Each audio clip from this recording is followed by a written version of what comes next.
नमस्कार दोस्तों, मैं विनय दुबे मुंबई से। जब से कर्नाटका के विधानसभा के चुनाव आए हैं, मेरे फ़ोन की घंटी लगातार बज रही है।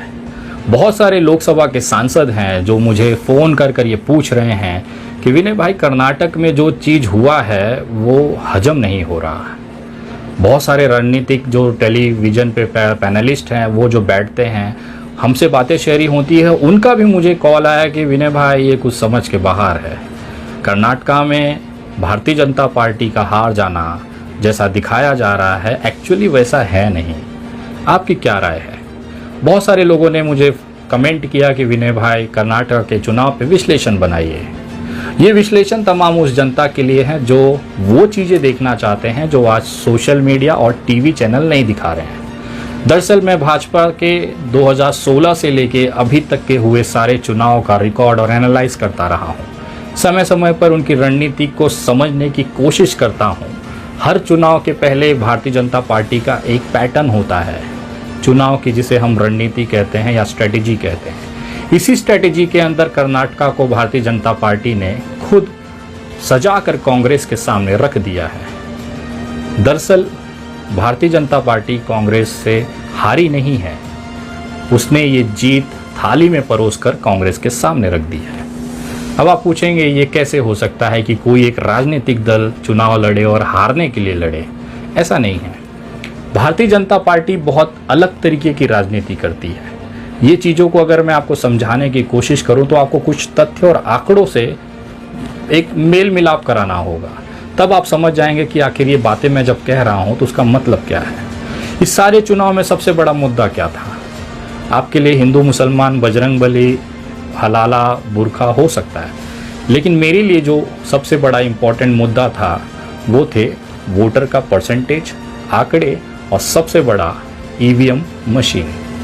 अब आप हंसेंगे, बोलेंगे देखो आ गए ईवीएम पे रोना। नहीं, ऐसी बात नहीं है। ईवीएम पे रोना ना हो, क्योंकि एक बड़ा चुनाव देश के सामने है जिसे आप लोकसभा 2024 कहते हैं। इस 2024 के लोकसभा चुनाव की तैयारी का एक हिस्सा है कर्नाटक चुनाव का हारना। अगर कर्नाटक चुनाव भारतीय जनता पार्टी जीतती या आगामी 2-3 और चुनाव है जिसमें मध्य प्रदेश, राजस्थान वगैरह हैं, इस चुनाव में भी अगर भारतीय जनता पार्टी जीत जाएगी तो ईवीएम पर आप श्योर हो जाएंगे कि मशीन को मैनिपुलेट कर भारतीय जनता पार्टी चुनाव जीतती आ रही है। लेकिन इन चुनाव के, लोकसभा चुनाव के ठीक पहले अगर 2-3 बड़े चुनाव भारतीय जनता पार्टी हार जाए तो आप किस मुंह से ईवीएम पर सवाल खड़ा करेंगे? यही उस रणनीति का हिस्सा है जिसको मैं आपसे रूबरू कराना चाहता हूँ। आपको ज़्यादा पीछे जाने की ज़रूरत नहीं है। 2019 के लोकसभा चुनाव में जब नरेंद्र मोदी जी दूसरी बार प्रधानमंत्री बने, उससे ठीक पहले अगर आप सारे चुनाव को उठा लें, आप खुद गूगल कर लें, तो आपको ये पैटर्न समझ में आ जाएगा कि आखिर कर्नाटका भारतीय जनता पार्टी क्यों हारी है। अगर आपको देखना चाहें तो मैं आपको कुछ उदाहरण के साथ समझा सकता हूँ। आइए मैं ले चलता हूँ आपको उस असलियत पैटर्न में, जिसको समझने के बाद आपको लगेगा कि दरअसल कांग्रेस यहाँ पर जीती नहीं है, भारतीय जनता पार्टी ने कांग्रेस को जिताया है। 2019 के लोकसभा चुनाव के ठीक पहले यानी कि 2018 में बहुत सारे चुनाव हुए। उसमें पहला चुनाव था छत्तीसगढ़ का। छत्तीसगढ़ में बीजेपी की सरकार थी, रमन सिंह वहाँ के मुख्यमंत्री हुआ करते थे। 2018 का विधानसभा चुनाव होता है, वहाँ पे कांग्रेस की बहुमत की सरकार बनती है और भूपेश बघेल जी वहाँ के मुख्यमंत्री बनते हैं। ये हुआ एक राज्य। आइए दूसरे राज्य पे चलते हैं।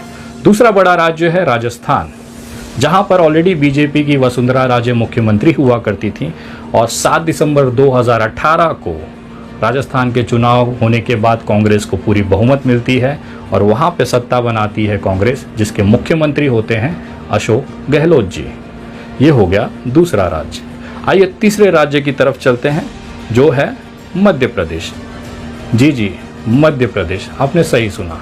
तीसरा वो राज्य है जहां पर भारतीय जनता पार्टी ने ठीक लोकसभा चुनाव से पहले सरेंडर इन द सेंस वो बनी बनाई थाली कांग्रेस को दे दी। उस समय शिवराज जी चौहान थे, जो कि कितने ही दशकों से मध्य प्रदेश के मुख्यमंत्री रहे हैं। भारतीय जनता पार्टी का गढ़ रहा है मध्य प्रदेश। इतने सालों की सत्ता के बाद ठीक लोकसभा चुनाव के 6 महीने पहले यानी 28 नवंबर 2018 को वहां पर कमलनाथ जी की पूर्ण बहुमत की सरकार बनती है और शिवराज सिंह के मुख्यमंत्री के बाद जो अगले मुख्यमंत्री मध्य प्रदेश के बनते हैं वो हैं कमलनाथ। अब आप कहेंगे विनय भाई राज्य आपने गिना दिए, इसमें अलग क्या है? इसमें अलग एक ही चीज़ है कि इस चारों राज्यों में लगभग बीजेपी की सरकार थी और उसने वो सरकार कांग्रेस को दे दी। लेकिन जैसे ही लोकसभा के चुनाव बीते वापस से इन राज्यों को वापस ले लिया गया। अब आपको समझाने के लिए दो उदाहरण मैं आपको देता हूँ। पहला उदाहरण है मध्य प्रदेश का। शिवराज जी चौहान वहाँ के मुख्यमंत्री थे। नवंबर-दिसंबर 2018 में कमलनाथ जी वहाँ के मुख्यमंत्री बने। उसके बाद 2019 के अप्रैल महीने में लोकसभा चुनाव के मतदान हुए।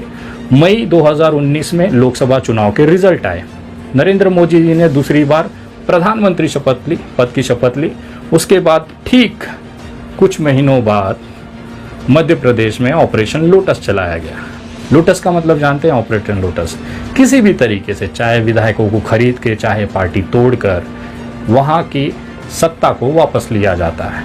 बीजेपी इसमें खिलाड़ी है, मास्टर है एक तरह से। अमित शाह जी को यूं ही चाणक्य नहीं कहते, उसके पीछे ये सबसे बड़ा कारण है। अगर अमित शाह चाह ले आज भी 60-65 130 की बहुमत वाली भाजपा सरकार को गिरा के आज भी कर्नाटक में वो सत्ता हासिल कर सकता है, लेकिन उनको जरूरत इस समय नहीं है। ये करेंगे 2024 के लोकसभा चुनाव के बाद। कमलनाथ जी की सरकार थी, लोकसभा चुनाव बीते उसके बाद कांग्रेस को तोड़कर वहां पर फिर से 23 मार्च 2020 को शिवराज सिंह की सरकार को वापस लाया गया और उनको मुख्यमंत्री बना दिया गया। ये पहला उदाहरण। दूसरा उदाहरण फिर से कर्नाटक का ले लीजिए। कर्नाटक चुनाव वो हारे थे। HD कुमारस्वामी को 2018 में वहां पर मुख्यमंत्री बनाया गया था, जो कि JDS और कांग्रेस के गठबंधन की सरकार थी। उसके ठीक कुछ महीने बाद यानी कि 26 जुलाई 2000, सोचिए मई 2019 में लोकसभा के चुनाव हुए। कभी हुए? मई 2019। और 28 जुलाई 2019 को येदियुरप्पा जी मुख्यमंत्री पद की शपथ लेते हैं। मई, जून, जुलाई, लोकसभा चुनाव मई, एक महीना ऑपरेशन लोटस, और जुलाई के महीने में येदियुरप्पा जी मुख्यमंत्री पद का शपथ लेते हैं उसी कर्नाटक में जहां पर आज कांग्रेस को पूरी बहुमत की सरकार बनती दिखाई दे रही है, सरकार बनता दिखाई दे रहा है। ये उस चीज का हिस्सा है जिसे हम लोगों की जुबान में पॉलिटिकल किलिंग कहा जाता है, एक तरह से राजनीतिक हत्या। बहुमत के द्वारा चुनी हुई सरकार को, नैसर्गिक चुनी हुई सरकार को हत्या करके उनके विधायकों को खरीद कर, फरोश कर, डरा कर, ED, CBI, income tax, jail, court कचहरी करा कर आखिर उनको अपने पाले में लाना और सरकार बनाना। येदियुरप्पा, उसके बाद बम्बई, ये उसका सबसे बड़ा उदाहरण रहे हैं। ये वो स्ट्रेटेजी होती है जब किसी लोकसभा चुनाव में भारतीय जनता पार्टी को जाना होता है तो EVM पे सवाल न उठाए, इसके लिए कुछ बड़े चुनाव वो खुद से हार जाती है। हार इसलिए जाती है ताकि EVM पर सवाल उठाने वालों को करारा जवाब दिया जा सके। अगर आप कल से अभी तक सोशल मीडिया और ट्विटर पर अगर फोकस करेंगे, अगर आप उस पर एक्टिव हैं, तो आपने एक चीज़ देखा होगा, बहुत सारे मीडिया चैनल्स के लोगों ने EVM को लेकर कटाक्ष करते हुए ट्वीट किए। रूबिका लियाकत का आपने कमेंट देखा होगा, ट्वीट देखा होगा, जिसमें उन्होंने EVM को लेकर पूछा कि आज उसके बारे में बातें नहीं हो रही हैं। बहुत सारे ट्विटर हैंडल्स हैं जिस पे ये चीज़ रखी गई, बहुत सारे बड़े बड़े न्यूज़ चैनल हैं जिस पे ये सवाल उठाया गया कि क्या कांग्रेस आज EVM पे सवाल उठाएगी। दरअसल ये प्रोपोगेंडा इसी के लिए तैयार किया जाता है, कुछ हार फायदा पहुंचा देती है, इसी के लिए उसे हारना ही सही है। ये भारतीय जनता पार्टी की रणनीति का हिस्सा रहा है। बहुत सारे विपक्ष के लोग इस चीज़ों को मानते भी हैं। अभी मैंने जो चीज़ें आपसे कहीं, आप चाहें तो गूगल कर एक पेन पेपर पर रख के जब आप देखेंगे तारीख वाइज जब आप उसे एनालाइज करेंगे तो आपको ये चीज़ और ये खेला जो है वो समझ में आने लगेगा। ये दरअसल कर्नाटक का जो चुनाव है वो भारतीय जनता पार्टी हारी नहीं है। कुछ बड़ी लड़ाइयाँ जीतने के लिए छोटे प्याजों को शहीद किया जाता है, इसी में से एक शहादत उन्होंने कर्नाटक का दिया है। आगामी मध्य प्रदेश में भी बीजेपी सरकार हारेगी। आप ये चुनाव देख सकते हैं, नवंबर-दिसंबर में होना है। आप उस समय इस वीडियो को आप एनालाइज करेंगे तो आपको ये पैटर्न समझ में आएगा कि ये दो बड़े चुनाव हारने के बाद फिर से ये लोग ऑपरेशन लोटस चलाकर इसे वापस से वहाँ पर सरकार हासिल कर लेंगे। लोकसभा में अगर आप स्थिति देखें 2024 की जो लोकसभा होने वाली है, अगर आज ये हो जाए, ये आपके सामने एक मैप दिख रहा होगा जहाँ पर 2014 से लेकर 2023 तक का भारतीय जनता पार्टी के जो सत्ता वाले राज्य हैं वो सिकुड़ रहे हैं। अगर इस सिकुड़े हुए मई 2023 की अगर आप स्थिति को रूबरू करें या उसे कैलकुलेट करें तो आपको समझ में आएगा कि बीजेपी इस समय गुजरात में है, जहां पर 26 लोकसभा सीटें वो जीत कर सांसद हैं उनके पास। हरियाणा में 10 हैं, उत्तराखंड में 5, उत्तर प्रदेश में 62, असम में 9, अरुणाचल प्रदेश में 2, मणिपुर में 1, त्रिपुरा में 2, गोवा में 1, मध्य प्रदेश में 28, महाराष्ट्र में 23। अगर इस टोटल आंकड़े को, जहां पर इस समय महाराष्ट्र में या इस राज्यों में जो बीजेपी की सरकार है, अगर इन तमाम आंकड़ों को अगर देखें तो ये आंकड़े जो भारतीय जनता पार्टी के सांसदों की संख्या दिखाती है, ये पहुंचती है केवल 169 पे। यानी कि 170 सांसद इस समय भारतीय जनता पार्टी के पास शेष बचे हैं, जहां पर इनकी सरकार है। अगर आज चुनाव हो जाए तो जो इनके पास 303 का बहुमत मिला था, उसमें अधिकतर जो सांसद है वो वापस चुन ही नहीं पाएंगे, वापस जीत के नहीं आ सकते। अगर उदाहरण के तौर पे देखा जाए तो आप बिहार को ले लीजिए। बिहार में जब लोकसभा चुनाव हुए थे तो उस समय जेडीयू और बीजेपी का अलायंस था, दोनों ने मिलकर चुनाव लड़ा था और वहाँ पर जो आंकड़े आए थे उनके हिसाब से थे। लेकिन अगर आज वहाँ बिहार में चुनाव होगा तो क्या परिस्थिति होगी? कांग्रेस भी हो सकता है भविष्य में लोकसभा चुनाव में जेडीयू और इसका आरजेडी का अलायंस का हिस्सा बन जाए। तीन बड़ी पार्टियां एक तरफ हैं, बीजेपी एक तरफ है। तीनों बड़ी पार्टियों के पास अपनी विचारधारा के कार्यकर्ता हैं, लोग हैं, वोट बैंक है। बीजेपी के पास अपना एक वोट बैंक है। इन तीन पार्टी वर्सेस एक पार्टी की जब लड़ाई होगी तो तीन जो पार्टियां हैं वो जीत के ही आनी है। उसका रीजन है क्योंकि जब तक भारतीय जनता पार्टी का एक वोट पड़ा होगा, एक वोट जेडीयू, एक वोट आरजेडी, एक वोट कांग्रेस का, यानी कि 3 वोट वहां पे पड़ चुका होगा।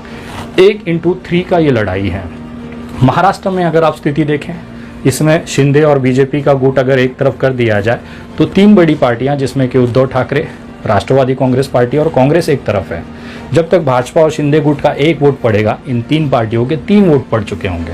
लोकसभा चुनाव पे इस कैलकुलेशन के हिसाब से देखा जाए तो आज भारतीय जनता पार्टी 170 सीटों पर सिमट जाएगी। इसका फायदा किसको मिलेगा? कांग्रेस को। इसका फायदा किसको मिलेगा? उन तमाम विपक्षी पार्टियों को जो भारतीय जनता पार्टी के सामने सीधी टक्कर नहीं ले पा रहे हैं। उनके लिए एकजुटता बनाकर आपस में सारी पार्टियां मिलकर एक उम्मीदवार उतारे और एक भारतीय जनता पार्टी का जब उम्मीदवार होगा तो समझिए भारतीय जनता पार्टी का जो हार है वो लगभग निश्चित है। लेकिन ये एक मत बनना, एक उम्मीदवार दे पाना, ये सबसे बड़ा चैलेंज विपक्षों के पास है। इसको कैसे वो शॉर्ट आउट करते हैं, यही असली इस लोकसभा चुनाव का रणनीति और खेला होगा। लेकिन जो चीज़ें मैंने आपको अभी बताई हैं ये तथ्यों के आधार पर है। ये पैटर्न आप खुद भी देख सकते हैं। क्या आपको लगता है वसुंधरा राजे की सरकार बीजेपी हार जाएगी? क्या आपको लगता है कि मध्य प्रदेश में शिवराज सिंह चौहान, जो पिछले कितने ही सालों से, दशकों से मध्य प्रदेश पर राज कर रहे हैं, एक छत्र शासन लेकर भाजपा का गढ़ बना हुआ है, वहाँ पे क्या भारतीय जनता पार्टी कमलनाथ या फिर कांग्रेस से हार जाएगी? ये मुमकिन नहीं है। ग्राउंड लेवल पे ये मुमकिन नहीं है। उसके बावजूद भी लोकसभा चुनाव को जीतने के लिए, ईवीएम पर मुंह बंद करने के लिए ये बड़े राज्यों को हारा गया। यही पैटर्न की शुरुआत इस समय कर्नाटका से शुरू किया गया है। 6-8 महीने में बहुत सारे बड़े चुनाव हैं। आप देखेंगे, मैं अभी आपको इस वीडियो के माध्यम से बता रहा हूं कि मध्य प्रदेश का जब चुनाव होगा उस समय कांग्रेस वहां पर जीत के निकलेगी और भारतीय जनता पार्टी की वहां पर करारी हार होगी। दरअसल ये करारी हार थाली में परोस के बीजेपी ने कांग्रेस को दिया है ताकि लोकसभा चुनाव जीता जा सके और लोगों के मुंह में जो ये ईवीएम को लेके सवाल हैं उसका जवाब देकर इसकी जो तीव्रता है उसे कम किया जा सके। उन्हें डर है कि अगर हम ऐसा नहीं करेंगे तो जनता जो है वो बगावत कर सकती है, जनता सड़कों पे उतर सकती है और एक तरह से इस आंदोलन के खिलाफ एक बड़ा जनाधार, क्योंकि विपक्ष के पास 67% की वोटिंग है, वोट बैंक्स हैं, जनता है, सपोर्ट है।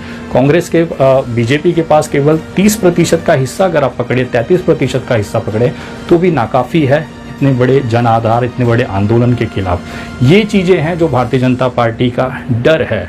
इसी डर को समाप्त करने के लिए ईवीएम के नाम को एक मजाक के तौर पर, ईवीएम की जो गंभीरता है, उसकी जो तीव्रता है, उसे कम करने के लिए ये राजनीतिक शहादतें दी जाती हैं। कर्नाटक को शहीद कर दिया गया, आगामी में भविष्य में आप देखेंगे तो मध्य प्रदेश को भी शहीद कर देंगे, क्योंकि नरेंद्र मोदी को तीसरी बार प्रधानमंत्री बनाना है। ये वो रणनीतिक चालें हैं जो इस समय भारतीय जनता पार्टी लोगों के साथ, देश के साथ खेल रही है। बहुत कम लोगों को इस रणनीति से जानकारी होगी, क्योंकि इतनी स्टडी करने के पास आप लोगों के पास समय नहीं होता। हम लोग पूरी तथ्यों के साथ जब रेक्टिफाई करते हैं, होमवर्क करते हैं और चीज़ों को जब पैटर्न के साथ जोड़ते हैं तो असली खेला समझ में आता है।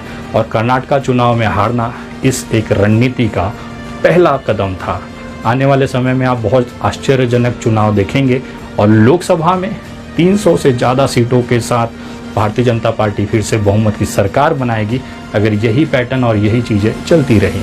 मैं तमाम लोगों से निवेदन करूंगा, खास तौर पर सारे विपक्षी दलों से, कि इस ईवीएम को लेकर भी आप लोग गंभीरता या फिर उसकी सक्रियता को छोड़े नहीं, लगातार इस विषय को पकड़ के रखें और हो सकता है जितनी कोशिश की जा सकती है इस चीज़ों को लेके पारदर्शिता के साथ, चौकन्ना के साथ अगले चुनाव लड़ते रहिए।